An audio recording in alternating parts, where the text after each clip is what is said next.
और मधुर नाम में हमारे सारे प्रियजनों का भरूच की कलीसिया के अधीनता में होने वाली आज की शाम की सभा में बड़े आनंद के साथ स्वागत करते हैं। सारी महिमा आदर प्रभु को देते हुए पवित्र शास्त्र बाइबल को अपने हाथ में लेकर आज का संदेश सुनने के लिए क्या आप मेरे साथ, यदि आपके पास बाइबल है तो लूका रचित सुसमाचार उसका 2 अध्याय उसका 9, 10 और 11 पद पढ़ने के लिए खोले। Gospel according to Luke chapter 2 verse 9, 10 and 11। लूका रचित सुसमाचार 2 अध्याय और उसका 9 पद ऐसे लिखा है, और प्रभु का एक दूत उनके पास आ खड़ा हुआ और प्रभु का तेज उनके चारों ओर चमका और वे बहुत डर गए। तब स्वर्गदूत ने उनसे कहा, मत डरो, क्योंकि देखो मैं तुम्हें बड़े आनंद का सुसमाचार सुनाता हूं जो सब लोगों के लिए होगा, कि आज दाऊद के नगर में तुम्हारे लिए एक उद्धारकर्ता जन्मा है, और यही मसीह प्रभु है। प्रभु अपने वचन के पढ़े जाने के ऊपर अपनी बहुतायत की आशीष दे और पवित्र आत्मा की अगुवाई में आज की शाम प्रभु के नाम और आपके हमारे जीवन के महान काम का कारण हो सके, इसी प्रार्थना के साथ संदेश को शीर्षक देना चाहता हूं, वचन 10 में लिखे हुए पद के अनुसार आनंद का सुसमाचार सबके लिए। ना, बड़े आनंद का सुसमाचार सब लोगों के लिए। बड़े आनंद का सुसमाचार सब लोगों के लिए। परमेश्वर की महिमा और पृथ्वी पर उन मनुष्यों में जिनसे वह प्रसन्न है शांति हो। यह आनंद का सुसमाचार जो सबके लिए है। इन 3 पदों को पढ़कर 3 सवालों को सामने रखकर केवल एक बात के ऊपर आपका ध्यान परमेश्वर अपने वचन के द्वारा आपके मेरे जीवन में सुकून, शांति, चैन और आनंद का कारण होने के लिए करे, इसलिए आपका ध्यान लेना चाहता हूं। केवल 3 सवाल, केवल 3 पदों से, लेकिन एक महान विचार जो आपके और मेरे जीवन में बड़े आनंद का सुसमाचार हो सके। पहला सवाल है, कौन बोल रहा है? इस सुसमाचार का स्रोत, उगम कहां से है? Who is speaking? दूसरा सवाल है, किससे बोल रहा है? यह सुसमाचार सबसे पहले किसके पास आया? To whom it is spoken. और तीसरा सवाल है, यह सुसमाचार है ही क्या? यह सुसमाचार क्या बोल रहा है? What is the gospel that is spoken to us? Who is speaking, to whom it is spoken, and what is spoken? कौन बोल रहा है, किससे बोल रहा है, क्या बोल रहा है, इसका उगम कहां से है, यह किसकी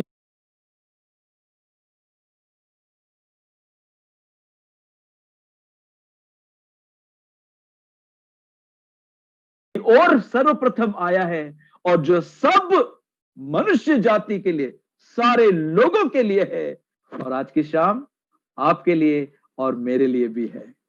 इसलिए आगे बढ़ते वक्त सबसे पहले इन 3 सवालों का जवाब देते वक्त हम देखते हैं कि स्वर्गदूत बोल रहा है, गडरियों से बोल रहा है, चरवाहों से बोल रहा है। और क्या बोल रहा है? बड़े आनंद का सुसमाचार मैं तुम्हें सुनाता हूं जो सब लोगों के लिए होगा। क्या सुसमाचार? कि आज दाऊद के नगर में तुम्हारे लिए एक उद्धारकर्ता जन्मा है। यह सुनते ही हमारे मन में सबसे पहले सवाल आएगा, भाई ये तो सच है, लेकिन आप हमें कृपया करके बताइएगा, क्योंकि ये जो लिखा गया है ये पवित्र शास्त्र बाइबल में से आपने बताया, जो तकरीबन 2000 साल पूर्व किसी देश के किसी मैदान में किसी गडरियों से बोला गया, तो वो बातें आज मेरे लिए क्या मायना रखती है, इसमें से मेरे लिए क्या मतलब निकल सकता है।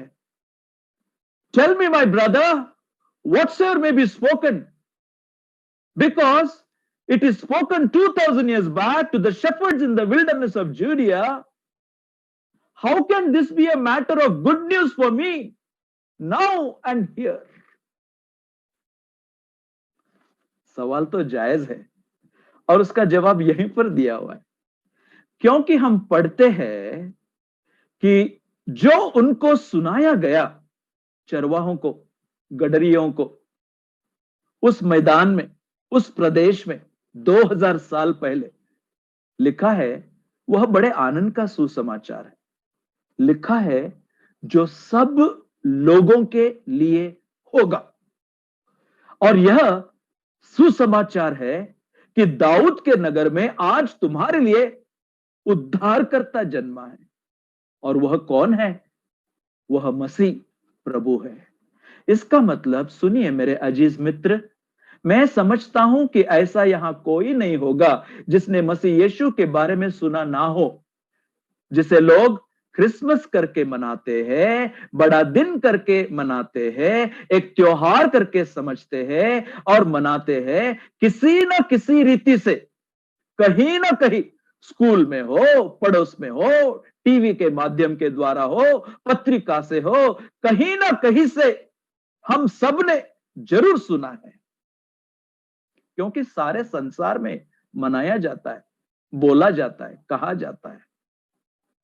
एक तो दुख से कहना चाहता हूं उनके विषय से जिन्होंने इसे एक त्योहार करके केवल माना है, जो शारीरिक आनंद का कारण बनाया, जो केवल नाच गाने में, खाने खिलाने पिलाने में उन्होंने अपना समय गंवाया, उसको अवसर बनाया।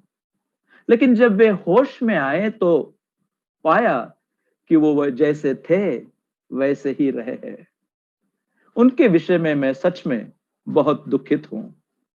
लेकिन साथ ही मैं कहना चाहता हूं, शायद आप में से ऐसे भी होंगे कि आपने तो यह सारी बातें सरल और अच्छे मन से की होगी, करते आए होंगे, लेकिन कभी यह बड़े और टिकने वाले आनंद का विषय आपके जीवन में बन नहीं पाया होगा।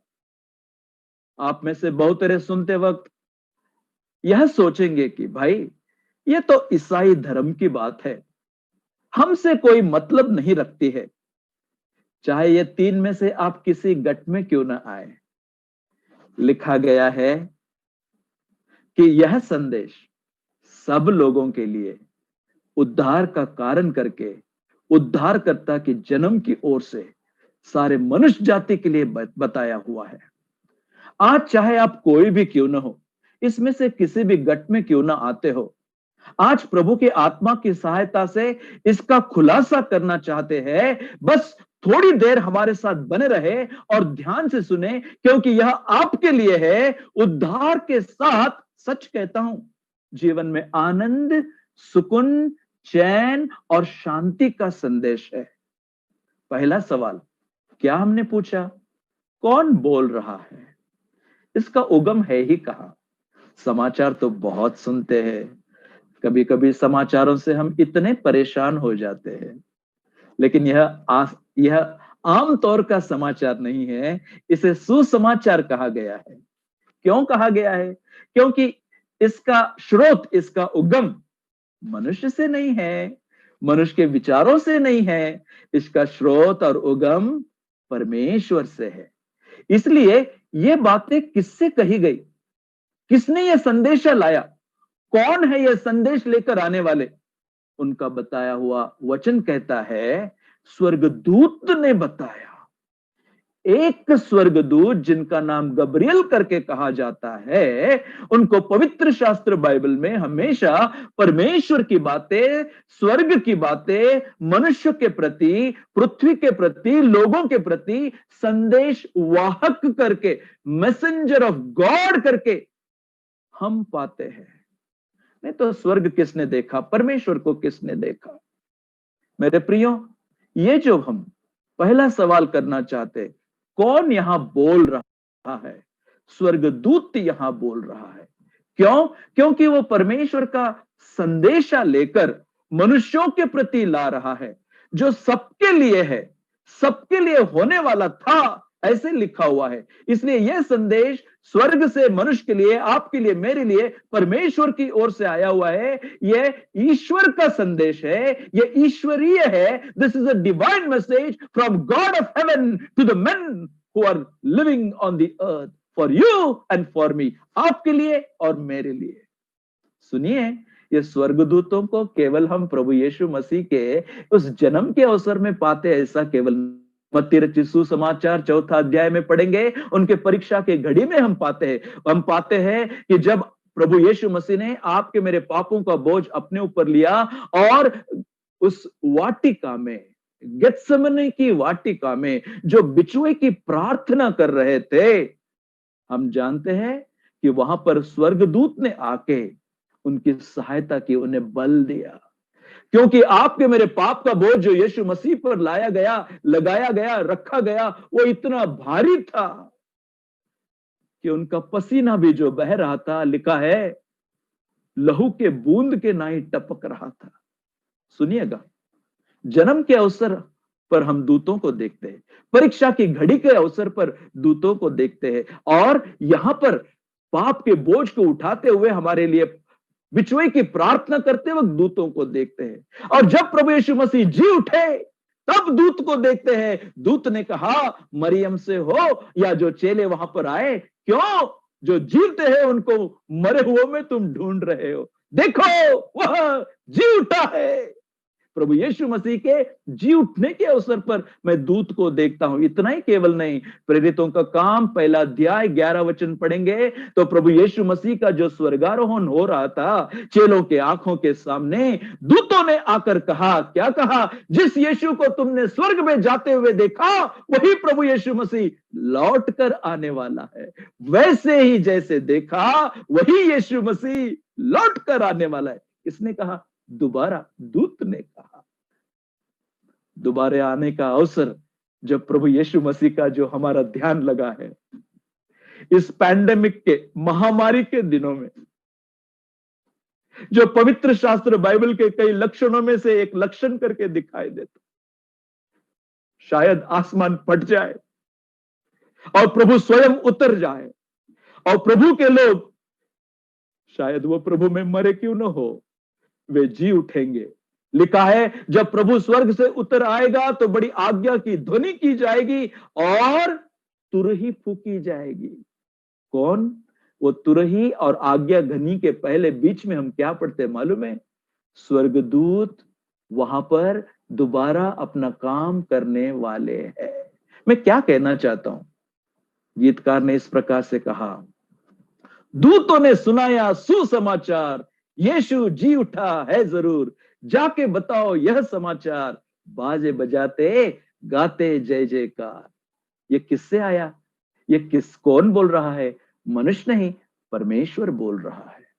मेरे प्रियो, इसके पीछे परमेश्वर का मन, परमेश्वर का मकसद, परमेश्वर का उद्देश्य है, जो आज आपके मेरे जीवन के लिए तब बोला गया, आज भी कैसे लागू है, इसका खुलासा करते वक्त हम आगे बढ़ना चाहते। कौन सी बात? किसने कहा? स्वर्गदूत ने कहा। लेकिन स्वर्गदूत ने क्या कहा? आपने पढ़ा क्या? 10वें पद को देखिएगा। सबसे पहले स्वर्गदूत के मुंह से कौन सा शब्द निकला हो तो वो यह है, तब स्वर्गदूत ने उनसे कहा, मत डरो। क्यों? क्योंकि वे जो वहां गडरिये थे, रात को मैदान में रहकर अपने झुंड का पहरा दे रहे थे, उनके पास जब एकाएक स्वर्गदूत आकर खड़ा हुआ, प्रभु का तेज उनके चारों ओर चमका, तो लिखा है 9वें पद में, वे बहुत डर गए। और स्वर्गदूत के मुंह से पहला शब्द उनके सामने क्या निकला? मत डरो, मत डरो, फियर नॉट। इन गडरियों के पास आने से पहले, इसी लूका रचित सुसमाचार के पहले अध्याय में आप पढ़ेंगे कि वो जकरिया के पास गए और जकरिया से कहा मत डर। उसके बाद यूसुफ के पास गया, उससे क्या कहा? मत डर। उसके बाद मरियम के पास गया, क्या कहा? मत डर। उसके बाद इन चरवाहों के पास, गडरियों के पास आकर क्या कहा? मत डरो। इसका मतलब स्वर्ग का पहला संदेश स्वर्गदूत के द्वारा यदि आपके लिए, मेरे लिए आज भी कुछ है तो वो यह है, मत डरो, मत डरो। आज इस महामारी के समय में जो डर मनुष्य के जीवन में बैठा हुआ है बहुत भयंकर है। हमने कभी सोचा भी नहीं था कि हमारे अपने दिनों में हम ऐसा कुछ देख पाएंगे।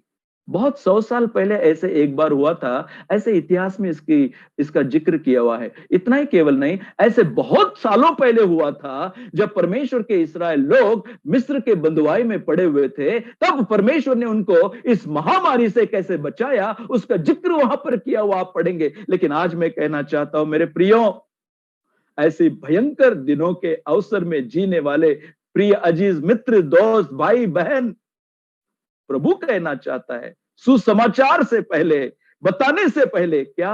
मत डरो, फियर नॉट। क्या आज जो आप में से कोई सुन रहे हैं, आपके जीवन में किसी विषय को लेकर आप डरे हुए हैं, कांप रहे हैं, चिंतित है, व्यथित है, व्याकुल है, परेशान है, क्या होगा, कैसे होगा, कब होगा, ये क्या है, ये क्यों है, ऐसी सारी बातों को शायद अपने बारे में, अपने परिवार के बारे में, अपनी परिस्थिति के बारे में, आने वाली कौन सी भी बात क्यों न हो, क्या आप आज शाम को डरे हुए हैं? तो परमेश्वर का दूत पहला संदेश लाकर कहना चाहते हैं, मत डरो। इसका मतलब क्या? ये जो सुसंदेशा है, जो सारे लोगों के लिए, सारे समय के लिए परमेश्वर की ओर से दिया हुआ है, वो कहता है मत डरो। यह ऐसा संदेश है कि जो हमारे मन से डर को निकालकर आनंद को, बड़े आनंद को, शांति को, बड़े सुकून को, चैन को देना चाहता है। और ये किससे बोला गया? आगे पढ़िएगा तो लिखा है गडरियों से बोला गया। हमारा दूसरा सवाल, to whom this message had come? किससे वह स्वर्गदूत बोल रहा है? गडरियों से बोल रहा है। सवाल आता है, इतना बड़ा सारे संसार के उद्धार का संदेश ये साधारण से गडरियों के पास क्यों? उनके पास क्यों? क्योंकि पवित्र शास्त्र बाइबल में लिखा है, मैं अचंभित हो गया जब मेरे प्रिय भाई जिम मैथ्यू गीत गाने से पहले उन्होंने वो शब्द को बोला। क्या बोला? यशायाह के 53 अध्याय के 6वें वचन में लिखा हुआ है, हम तो सबके सब भेड़ों की नाई भटक गए थे, हम में से हर एक ने अपना अपना मार्ग लिया है। मेरे प्रियो, हम भेड़ों के नाई इसी पवित्र शास्त्र में बताए हुए हैं। और ऐसा होने के कारण भेड़ जो भटकी हुई है, और भटकने के कारण भटकते भटकते भटकते भटकते, जानते हैं क्या होगा? यदि आज सचेत न हो, आज यदि इस संदेश को सुनकर अपना जीवन उस प्रभु के हाथ में ना दे, तो जानते हैं ये भटकने वाली भेड़ अपने पाप के कारण, पाप में जन्म हो, या पाप के कर्म हो, या पाप का जीवन हो, या पाप के स्वभाव हो, या पाप की आदतें हो, वो बुरी आदतें हो, पाप की लत लगी हो, इन सारे पाप के परिणाम जानते हैं भटकने वाले मनुष्य को कहां लेकर जाएंगे? वे हमेशा हमेशा के लिए परमेश्वर से दूर, पीड़ा की जगह, दुख की जगह, रोने पीसने की जगह पर नरक में लेकर जाएगी। और ये परमेश्वर की इच्छा नहीं है कि आप में से, हम में से किसी का भी नाश हो, इसलिए इस साधारण से गडरियों के पास आया, क्योंकि आपको और हमें उन भेड़ों के नाई एक चित्र पवित्र शास्त्र में बताया है, जो हम भेड़ों के नाई अपने अपने पापों में अपना जीवन अपने मनमानी के अनुसार बिताने के कारण क्या हुए हैं, भटके हुए हैं। इसलिए जब पवित्र शास्त्र बाइबल और अधिक आप पढ़ेंगे तो उसी प्रभु यीशु मसीह को क्या कहा गया, सबसे पहले उन्हें यूहन्ना 10:11 में अच्छा चरवाहा कहा गया। इब्रानियों 13:20 में उनको महान चरवाहा कहा गया। पहला पत्रस 5 अध्याय 4 पद में उनको प्रधान चरवाहा कहा गया। He is a good shepherd, he is a great shepherd, he is a chief shepherd. ऐसा चरवाहा जो अच्छा है, क्या करता है, अपने भेड़ों के लिए प्राण देता है। यह संदेश क्यों इन भेड़ों की रखवाली करने वाले साधारण से गडरियों के पास आया? क्योंकि हम भेड़ों के नाई खोए हुए भटक गए। इसलिए यीशु मसीह एक अच्छा चरवाह करके इस संसार में आए। जानते हैं क्या, यदि आप और मैं उस चरवाहे के अधीनता में अपनी भेड़ के स्वभाव को, भटकने वाले चीजों को छोड़कर सौंप देंगे, अपने पाप को मानकर मन फिराकर अपने मन में यीशु मसीह को मेरा अच्छा चरवाहा, मेरा महान चरवाहा, मेरा प्रधान चरवाहा करके अपने जीवन में प्रभु और मुक्तिदाता अंगीकार करेंगे, तो ये संदेश जो आप सुनने जा रहे हैं, इसका आशीष अभी से, इसी वक्त से उस गडरी के साथ, उसके झुंड में, यहां केवल नहीं, हमेशा के लिए रहने का अनुभव आप ले पाएंगे। यह बड़े आनंद का सुसमाचार है। रहिए, मेरे साथ रुकिएगा, ध्यान से सुनिएगा। ये किसके पास आया? ये गडरियों के पास आया, क्योंकि हम भेड़ों के नाई और यीशु मसीह एक अच्छा गडरिया या अच्छा चरवाहा करके पवित्र शास्त्र में बताया है। अब जब ये वचन 10, 11 और 12 पढ़ते हैं, वहां पर लिखा है तुम्हें बोला गया। 12 में बताया गया है तुम्हें एक चिन्ह दिखाया गया। लेकिन 11 में लिखा है जो तुम्हें बताया जा रहा है, जो तुम्हें एक चिन्ह करके दिया जा रहा है, 11 पद में बोला है ये सारे लोगों के लिए है, सारे समय के सारे लोगों के लिए ये सुसंदेशा होने वाला है। कौन सा सुसंदेशा? कि प्रभु यीशु मसीह एक अच्छा चरवाहा करके इस संसार में आपके लिए, मेरे लिए आने वाले हैं। उनके आगमन का जब ये सुसंदेशा वहां पर बताया, किसने बताया? The heavenly messenger bringing the heavenly message to all man. इसी से हम उस दूसरी बात का और खुलासा करना चाहते हैं, क्या? कि यह क्यों इन चरवाहों के पास आया। ना केवल जो हम तुलना के स्वरूप में वहां पर देखते हैं, लेकिन दूसरी बात को बताना चाहता हूं, क्यों इनके पास, उनके उस जंगल में, उस वीरान जगह पर जहां पर वो अपनी भेड़ों की रखवाली कर रहे थे, उनके पास ये आया। उससे एक और सबक हम सीखते, जानते क्या? ये जो गडरिये थे, चरवाहे थे, ये तो शहर से दूर रहने वाले थे, क्योंकि इनका अपना तबेला, इनके अपने चरनी, इनका अपना रखवाली का काम, भेड़ों को संभालने का काम, ये शहर में तो नहीं कर सकते थे। इसलिए शहर से दूर रहते थे, क्योंकि उनके बस्ती से दूर होने का कारण था इनके तबेले की बू आती थी, इनके कपड़ों की बू आती थी, उनकी अपने शरीर की बू आती थी। ये जो भेड़ों को रखवाले थे, इनको ये घृणित करके मानते थे, इनको तो अनपढ़ और गवार करके कहा जाता था। ये जो ऐसे संसार और लोगों के या समाज के दृष्टि में नीचे के स्तर के लोग थे, गरीब लोग थे, उनके पास संदेशा आया। अचंभित हो जाते हैं मेरे प्रियो, आज आप कोई भी क्यों ना हो, आपकी परिस्थिति कैसे भी क्यों ना हो, यह सुसमाचार गरीबों के लिए भी है, जो लोगों के द्वारा दूर किए जाते, अलग किए जाते, नीचे देखे जाते, अनपढ़ गवार करके उनके ऊपर दुर्लक्ष्य किया जाता है,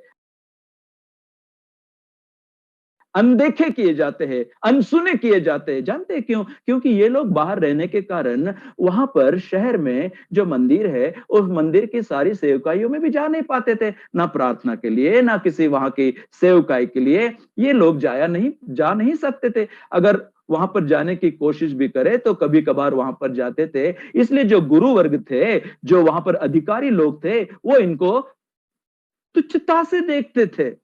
शायद आज इस संसार में आप इस प्रकार के किसी झुंड में क्यों न हो, प्रभु कहता है मेरा सुसमाचार आपके लिए। इसका मतलब क्या भाई, क्या यह सुसमाचार अमीरों के लिए नहीं है? हाँ, ऐसी बात नहीं है। सुनिएगा, इब्राहिम एक बड़ा अमीर व्यक्ति था और वह भी सुसमाचार सुनकर उसको तो परमेश्वर का मित्र करके कहा गया। दाऊद एक अमीर धनवान व्यक्ति था, वह भी परमेश्वर के साथ अपना रिश्ता सही करने के बाद क्या कहा गया, मेरे मन सा मेरा दास मेरा दाऊद मैंने पाया है। Abraham is called the friend of God. David is called the man after God's own heart. Though they were rich, they were brought into the sweet relationship with God. इसका मतलब क्या, अमीर हो या गरीब हो, ये सुसंदेशा सबके लिए है। लेकिन आया कहां, उन गरीब लोगों के पास आया। अमीर लोगों के लिए भी इस उद्धार का रास्ता खुला है, लेकिन कब मालूम है, जब आप मत्ती रचित सुसमाचार उसका 5वां अध्याय और उसके 3रे पद को जान लेंगे, तब वहां पर लिखा है, blessed are the poor in spirit for theirs is the kingdom of heaven. लिखा है कि जो आत्मा में दीन है वे धन्य है, धन्य है वे जो आत्मा में दीन है, क्योंकि स्वर्ग का राज ऐसों का ही है। आज प्रभु क्या देखना चाहता है, आत्मा के दीन लोगों को, चाहे अमीर हो दाऊद और इब्राहिम के जैसे, या चाहे गरीब हो इन साधारण से गडरियों के जैसे। सुसमाचार हम सबके लिए है मेरे प्रियो। आज प्रभु का वचन जो हम सबके लिए है, देखिएगा इन गडरियों के पास जब आया, तीसरी बात वहां पर कहना चाहता हूं, क्यों इन गडरियों के पास, क्यों? क्योंकि वहां तो इतने गडरिये थे, इतने झुंड थे, इतने चरवाहे थे, इतने सारे प्रदेश में अलग अलग लोग वहां पर ऐसा काम करने वाले थे। उन सब में से केवल इनके पास क्यों? सैकड़ों वहां पर चरवाहे थे, हजारों से ज्यादा ऐसे चरवाहे थे, फिर ये छोटे से झुंड में इन लोगों के पास केवल क्यों? क्योंकि 8वें वचन में लिखा है, और उस देश में कितने गडरिये थे जो रात के मैदान में रहकर अपने झुंड का पहरा देते थे। इनके पास केवल क्यों ये सुसंदेश आया, और उस देश में करके लिखा हुआ है। अब आप ध्यान से सुनिएगा, हम महत्व की बात की ओर जाना चाहते हैं, क्योंकि ये ऐसे गडरिये थे, ऐसा एक झुंड था, केवल इनके पास ये सुसंदेशा इसलिए गया क्योंकि जिस प्रदेश में ये लोग थे वहां पर इन भेड़ों की रखवाली करते हुए ये एक बहुत बड़ी जिम्मेवारी को निभा रहे थे, क्योंकि इनका फासला जो मंदिर है शहर में, मंदिर और इनका ये जो झुंड है ये आसपास में था। ऐसी जगह के ये चरवाहे, ये गडरिये अपनी भेड़ की जो रखवाली करते थे, इनका सबसे महत्वपूर्ण काम क्या था मालूम है? इन भेड़ों को संभालना, इनके बछड़ों को संभालना, और इनके जो मेमने हैं इनको लालन पालन करना, और इनमें से सबको ऐसे खिलाना पिलाना, इनका रक्षण करना, इनको संभालना, ताकि इनमें से ऐसे मेमने को लेकर लोग उस मंदिर में अपने पापों की क्षमा के लिए, उनके समय के दिनों में अपने पापों को ढांपने के लिए यहां से इनके पास से लेकर क्या करते थे? अर्पण किया करते थे। और यह बड़ी जिम्मेवारी का काम था, साधारण नहीं था, क्योंकि जो बछड़ा, जो मेमना, जो भेड़ वहां पर अर्पण की जाएगी, उसके विषय में पवित्र शास्त्र में लिखा है, वो भेंट तभी ग्रहण होगी, वो बलि तभी स्वीकार योग्य होगा जब उसमें कोई नुक्स ना हो, कोई खोट ना हो, कोई खरोच ना हो, कोई दाग ना हो। तभी वह भेड़ जो अर्पण के लिए, बलि के लिए, यज्ञ के लिए योग्य माना जाता था। तो इनका काम था भेड़ की रखवाली तो करना, मेमने को संभालना, देखभाल करना, और ऐसे लालन पालन करना कि ताकि ऐसी भेड़ को वो सौंप सके जो बिना दाग, बिना कोई उसमें नुक्स या रुकावट या कोई ऐसी बात हो जिसके कारण वो बलि के योग्य ना हो। इन सारी बातों की सूधी लेने का काम इन चरवाहों का था, इन गडरियों का था। सालों साल पवित्र शास्त्र बाइबल के नियम के अनुसार ये करते आ रहे थे, करते आ रहे थे, करते आ रहे थे, करते आ रहे थे। क्यों? क्योंकि पवित्र शास्त्र बाइबल में लिखा है, लहू बहाए बिना किसी को अपने पाप की क्षमा नहीं मिलती है, पाप का विमोचन नहीं होता है। इसलिए जहां पर ये गडरिये थे, बड़े उत्तरदायित्व को निभा रहे थे, वहां से ये साफ काम वो कर रहे थे। उनके मन में हमेशा ये विचार रहता था कि ऐसी भेड़ों को, ऐसे मेमने को हम लालन पालन करके एक अर्पण करने के लिए हम हमेशा सौंपते हैं, देते हैं, करते हैं। और वो इतना जानते थे, क्या मालूम है, कि आज दिया, शायद वो एक दिन के लिए दिया होगा, एक सप्ताह के समय में दिया होगा, एक माह के समय में, महीने में दिया होगा, या साल के अर्पण के लिए दिया होगा। इतना जरूर ये गडरिये जानते थे कि बारंबार बारंबार समय समय पर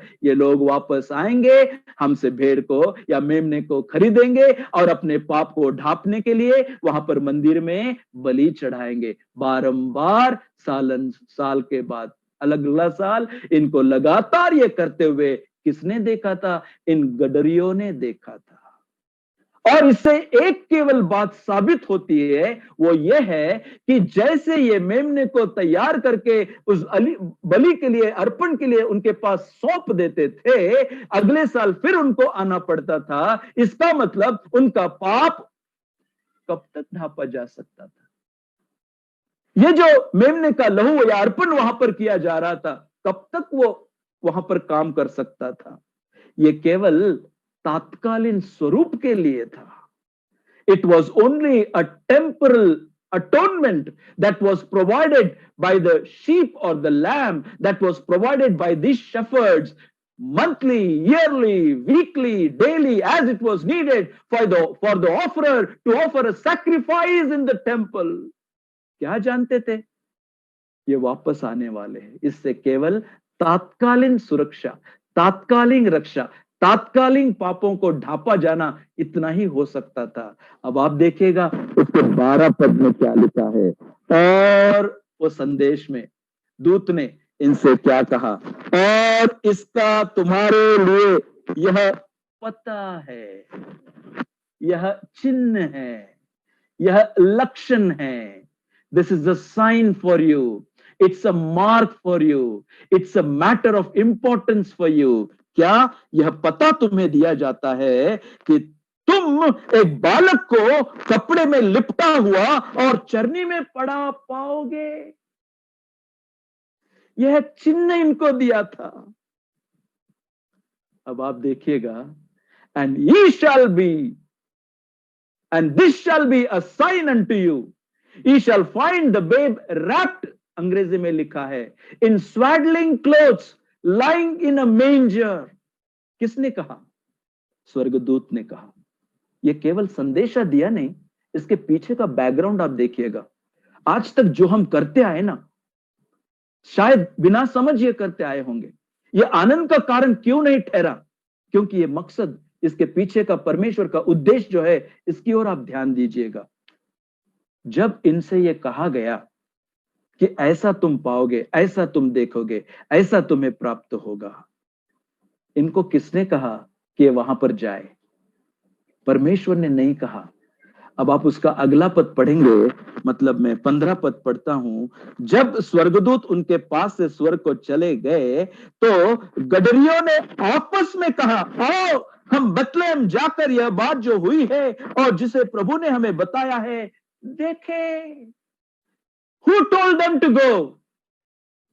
Did God tell them? No. इन्होंने आपस में अपने आप से बात की, एक दूसरे से बात की और कहा चलो चलो चलो चलो चलो। आगे पढ़ेंगे 16 पद में, तो मैं अचंभित हो जाता हूं, क्योंकि यह संदेशा उनके पास आया, समाज से दूर किए हुए, ठुकराए हुए, बारंबार ये काम करते हुए, आगे बढ़ते जाते हुए संदेशा आया। जब सुना तब तुरंत उन्होंने क्या किया? एक दूसरे से बात की। और 16 पद पढ़कर देखिएगा, and they came with haste and found, लिखा है और उन्होंने तुरंत जाकर जो कहा गया था देखा। Praise God for that. ये क्यों मायना रखता है? अब देखिएगा, इन चरवाहों को चरनी का अच्छा पता है, इन चरवाहों को भेड़ के बारे में अच्छा पता है, इन चरवाहों को इन बातों की बताने की कोई जरूरत नहीं थी, उनको इन सारी बातों की मालूमात थी। लेकिन जब स्वर्गदूत से यह संदेशा उनके पास आया, उसके अनुसार जब ये निकल पड़े, तुरंत निकल पड़े ये देखने के लिए कि जो कहा गया है वैसे है या नहीं, तो वहां जाकर वो पहुंचे, और वहां जाकर पहुंचे तो उन्होंने क्या देखा? वो इस चरनी में जाकर पहुंचे और चरनी में जैसे कहा था वैसे उन्होंने पाया, लेकिन एक बालक को, अब आप सुनिएगा, लिखा है कपड़े में लिपटा हुआ।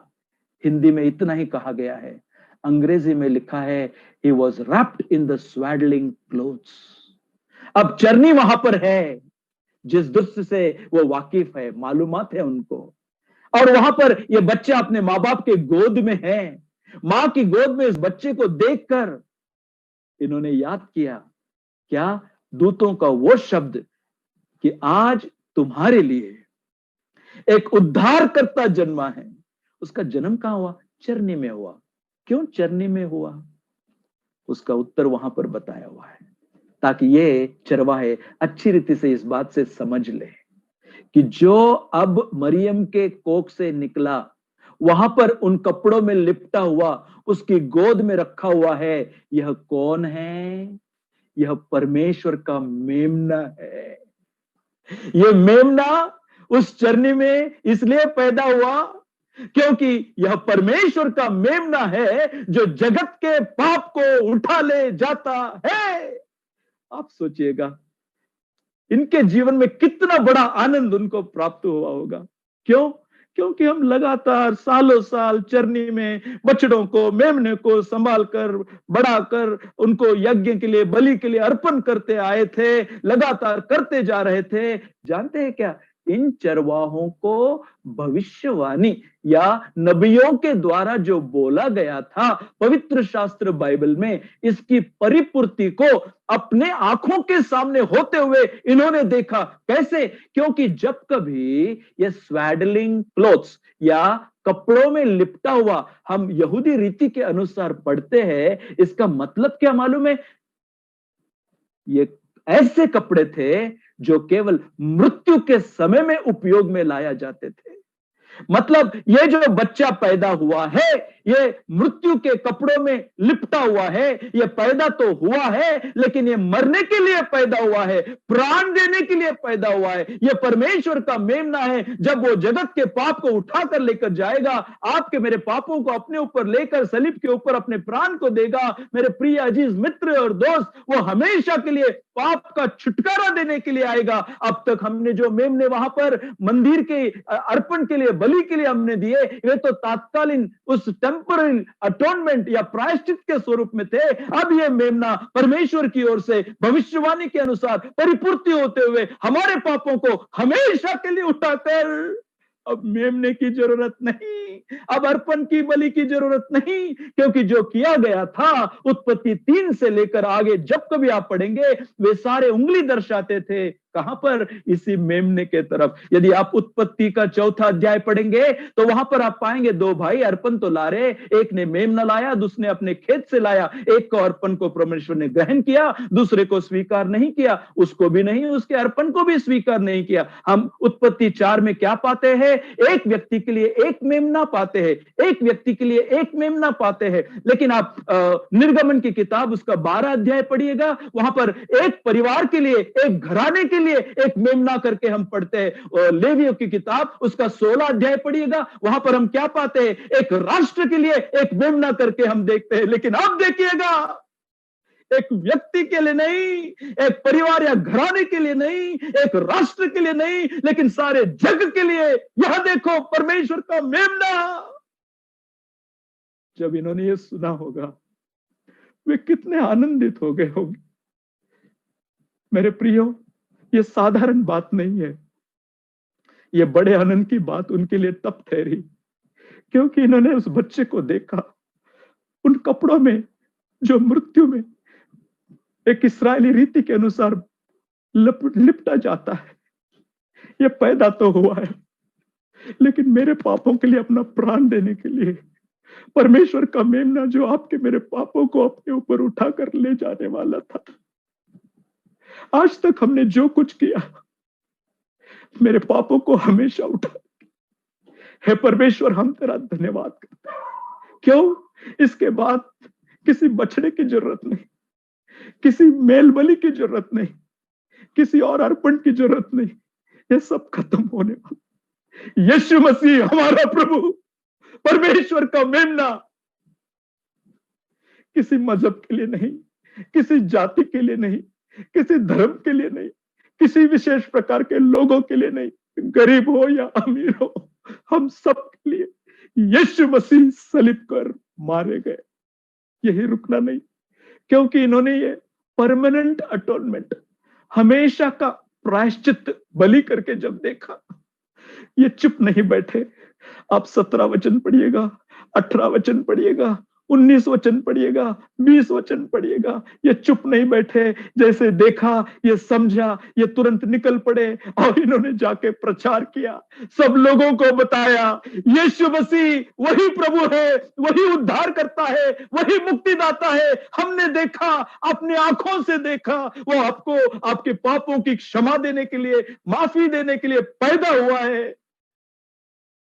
उसके ऊपर विश्वास करो तो अनंत काल का रक्षा, उद्धार करता वह मसीह है। मसीह का मतलब परमेश्वर से भेजा हुआ, the anointed of God, Christ करके अंग्रेजी में लिखा हुआ है। अभिषिक्त है वो परमेश्वर का, वह उद्धार करता है। यह टाइटल, यह शीर्षक केवल एक ही ऐसा शीर्षक है जो यीशु मसीह को उद्धार के काम करने के पश्चात मिलता है। बाकी सारे टाइटल तो, शीर्षक तो उनके गुणों के अनुसार है। महामहिम है, पवित्र है, प्रभु प्रभुओं का प्रभु, राजा राजाओं का राजा है। लेकिन उद्धारकर्ता होने के लिए आपके लिए, मेरे लिए उद्धार का काम करना पड़ा। मेरे प्रियो, ये ऐसा सुसमाचार जो सब लोगों के लिए है, बड़े आनंद का है, क्योंकि इसमें कोई रुकावट नहीं है। मतलब क्या? There are no barriers and there is no bearing for this good news. इसका मतलब उसमें कोई रुकावट नहीं है। रुकावट क्या है? मनुष्य की रुकावट।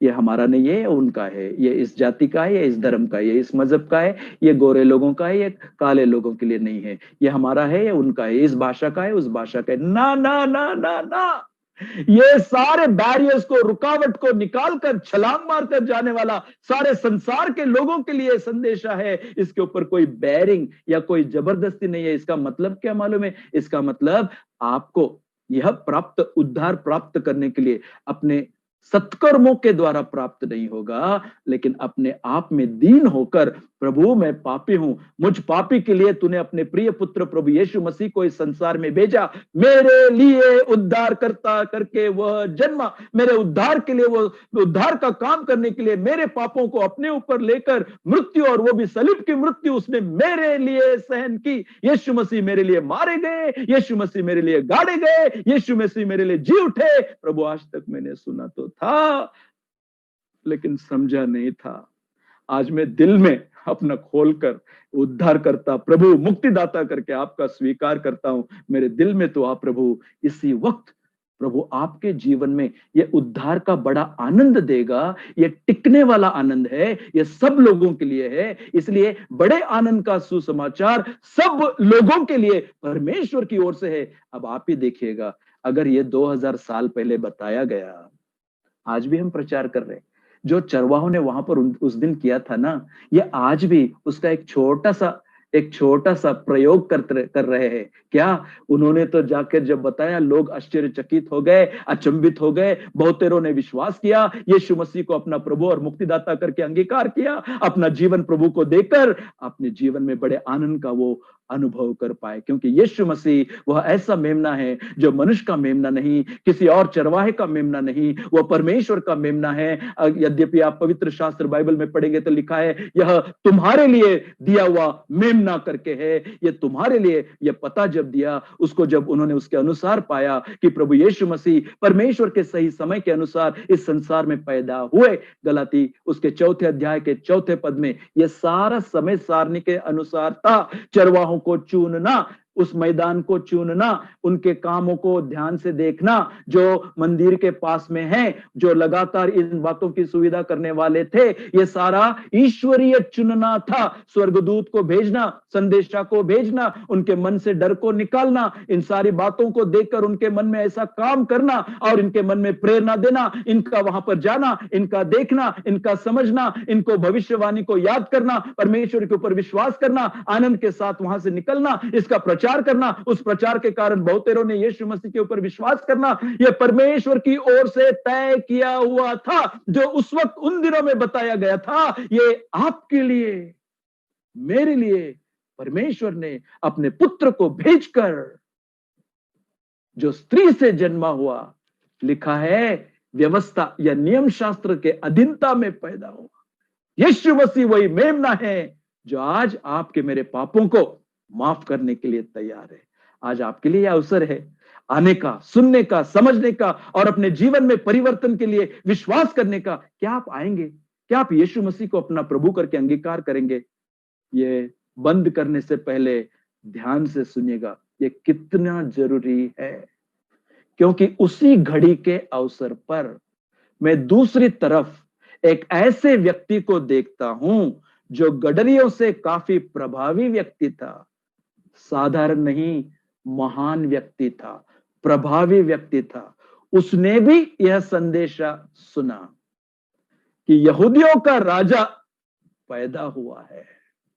उसने भी सुना, उसने भी खोज कर निकाला, पंडितों से किताबें खुली और पता चला कि जो कहा गया था किताबों के अनुसार सच है।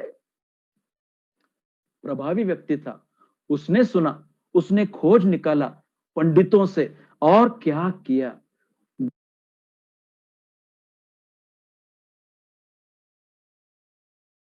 गडरियों के नहीं, इसने उल्टा व्यवहार किया। मर मिटाने के लिए इस व्यक्ति ने 2 साल से छोटे बालकों को कत्ल कर दिया, मार डाला। उसने सोचा, और गलती से सोचा, कि उस 2 साल के बच्चों के कत्ल में शायद ये बच्चा भी कत्ल हो जाएगा, मारा जाएगा, और ये परमेश्वर की मनोकामना अधूरी रह जाएगी।